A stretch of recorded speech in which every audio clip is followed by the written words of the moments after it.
Titration curves of amino acids. Titration curves are obtained when the pH of given volume of a sample solution varies after successive addition of acid or alkali. The curves are usually plot of pH against the volume of titrant added, or more correctly against the number of equivalents added per mole of the sample. This curve empirically defines several characteristics. The precise number of each characteristics depends on the nature of the acid being titrated. Number 1 is the number of ionizing groups. 2. The pKa of ionizing groups. 3rd, the buffer region. Amino acids are weak polyprotic acids. They are present as vector ions at neutral pH and are amphoteric molecules that can be titrated with both acids and alkali. All of the amino acids have an acidic group, that is COH, and a basic group, NH2, attached to a carbon, and also they contain ionizable groups that act as weak acids or bases, giving off or talking on protons when the pH is altered. The strong positive charge on the amino group induces a tendency for the carboxylic acid group to lose a proton. So, amino acids are considered to be strong acids. Some amino acids have other ionizable groups in their side chains, and these can also be titrated. When an amino acid is dissolved in water, it exists predominantly in the isoelectric form. The isoelectric point, or pA, that is isoelectric pA, is the pH of an aqueous solution of an amino acid at which the molecules have no net charge.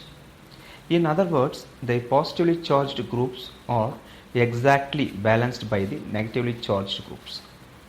When this dissolved amino acid is titrated with acid, it acts as a base, and with base, it acts as an acid, which makes them an amphoteric molecule. This ionization follows the Anderson-Elsenberg equation, that is pH equal to pKa plus log unprotonated form, that is base, divided by protonated form, that is acid. When the concentration of the unprotonated form equals that of the unprotonated form, the ratio of their concentration equals 1 and log 1 equal to 0.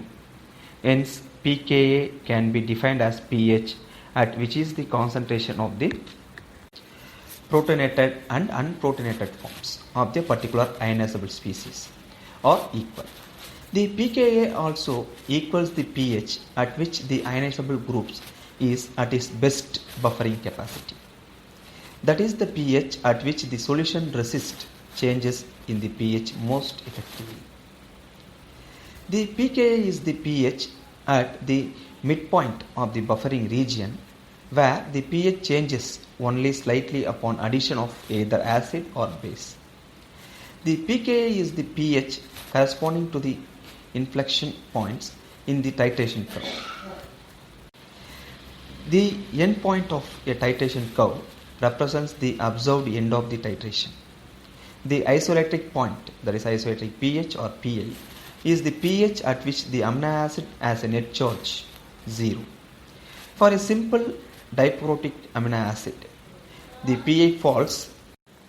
For a simple diprotic amino acid, the pH falls halfway between the two pKa values. For acidic amino acids, the pH is given by half pK1 plus pK2, and for basic amino acids is given by half pK2 plus pK3. In this experiment, we are finding out the titration curve of the amino acid glycine. Glycine is a diprotic amino acid, which means that it has two dissociable protons, one on the amino group and other on the carboxyl group. In the case of glycine, the R group does not contribute a dissociable proton.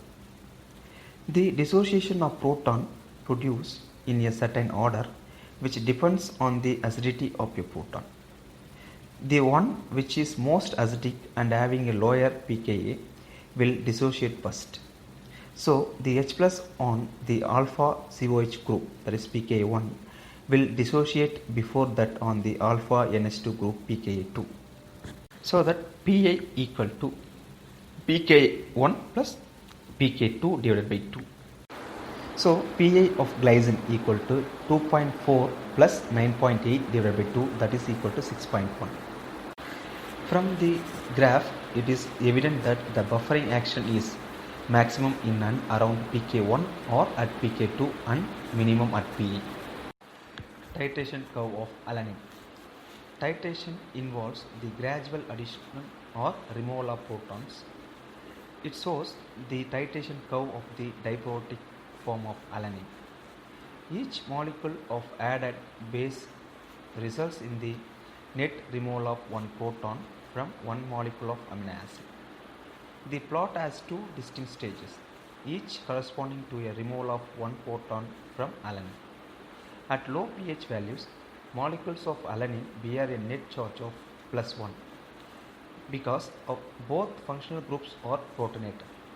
For example, at pH 0.35, 99% of molecules are positively charged and are present as NH3+, that is CH, CH3, COH.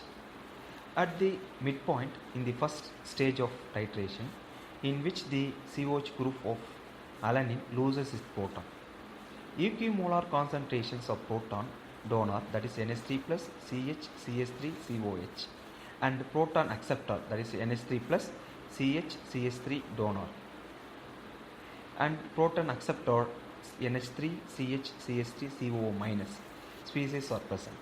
At the midpoint of titration, the pH is equal to the pKa of protonated group being titrated. For alanine, the pH at the midpoint is 2.34. Thus, its COH group has a pKa of 2.34.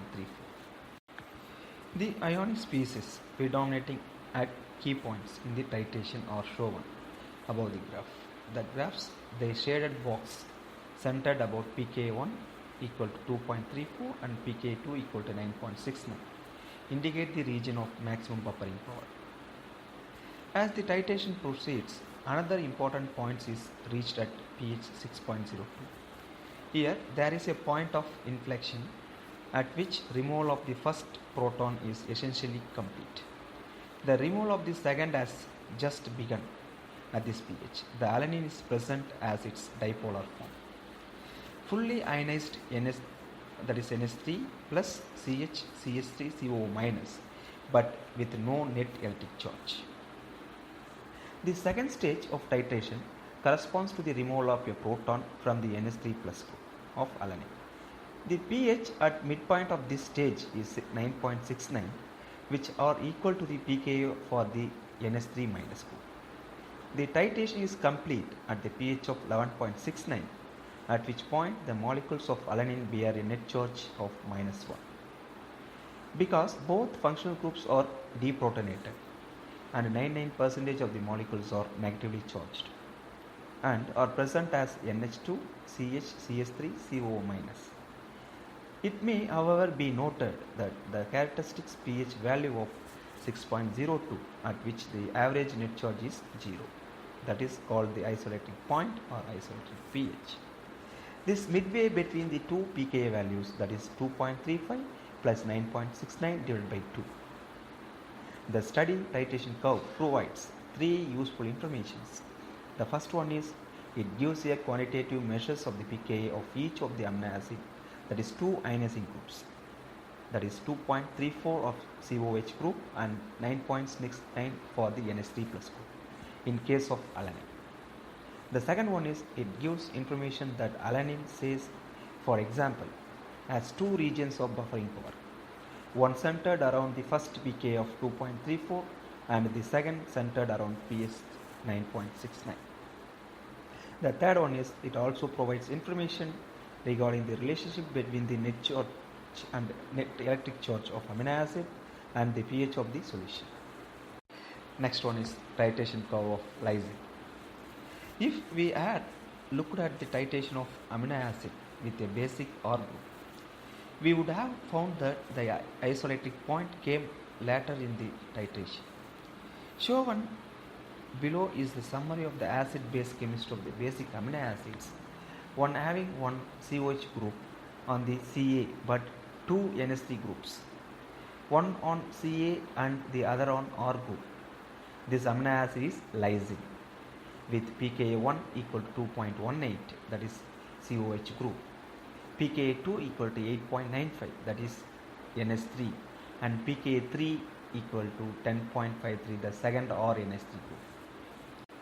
At low pH, basic amino acids carry a net charge of +2, which then decreases as the group are deprotonated. For the example, above the isoelectric point will occur upon addition of two equivalents of base at an approximate pH of 9.74, that is 8.95 plus 10.53 divided by 2. Every amino acid has a characteristic isoelectric point. Proteins are made up of amino acids, so they also have isoelectric points. The sum of all of those of their component amino acids, the proteins carry no net form a charge at their isoelectric point, become less soluble in aqueous solutions and tend to precipitate. With no net charge, the protein molecules are no longer electrostatically repelled. This is illustrated well in the cheese making process. Casein is a milk protein with a pH equal to 4.7. Milk normally has a pH of about 6.3. The bacteria added to milk produce lactic acid, which lowers the pH as the pH approaches 4.7. The casein molecules lose their negative charge and precipitate, making curd. Titration curve of glutamic acid. Notice that at low pH, below pH equal to 2, glutamic acid carries a net positive charge. After the addition of one equivalent of base, the lowest pKa group will have been deprotonated, giving no net charge on the glutamic acid. The halfway point of this first wave of the titration will be at pH equal to pKa1 equal to 2.19, and the pH of the first equivalent point will occur at about pH equal to 2.19 plus 4.25 divided by 2 equal to 3.22. The average of the first two pKa's, this is also the isoelectric point of glutamic acid. The pH addition of more OH begins to remove the second acidic proton from the COH group of R groups. Shown below is the titration curve of glutamic acid with the strong base, that is NaOH. At physiological pH, that is 7, this amino acid carries a formal negative charge. Its isoelectric point is at pH equal to 3.22.